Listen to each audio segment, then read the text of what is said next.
So hi guys, welcome back to my channel.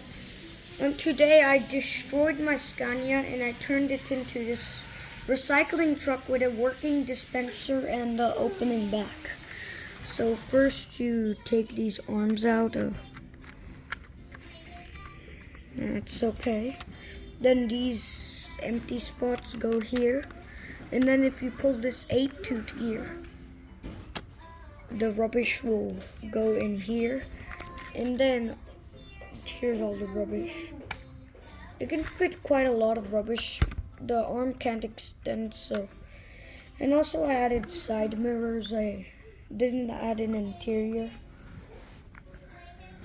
And there's quite a lot of room in it. I added these kind of walls because I've seen them in real trucks, and also because when I take the bin up like this, the trash sometimes wants to go over it, but I put this here so it doesn't. And also you can adjust the launch angle, like putting it more down like here makes you need more power.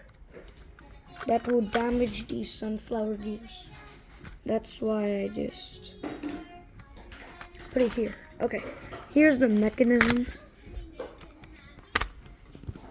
So first this 8-tooth gear controls this rod, and then these two sunflower gears connect to each other, and then when this is out, they can move freely. Let me just put them back.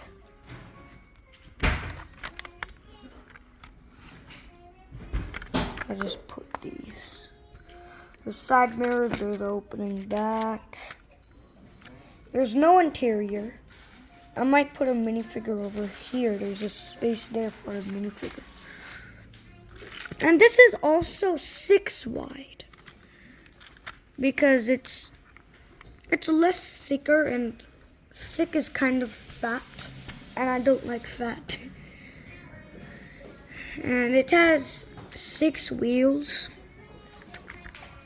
There's also a tissue garbage. Also, I have another dumpster. I just made that dumpster as trash. And these forklift arms go here, and then when you pull this 8-tooth gear, the arm goes up and empties the trash can or dumpster. I couldn't find any more efficient. This is the only one I could find. Also, there's backlights and front lights, and the front is very similar to my Scania. It also looks like a tanker at this side, but when you go here, it's definitely a garbage. I wanted to make one of these because the design is cool and I like the way it is. And please like and subscribe, and bye for now.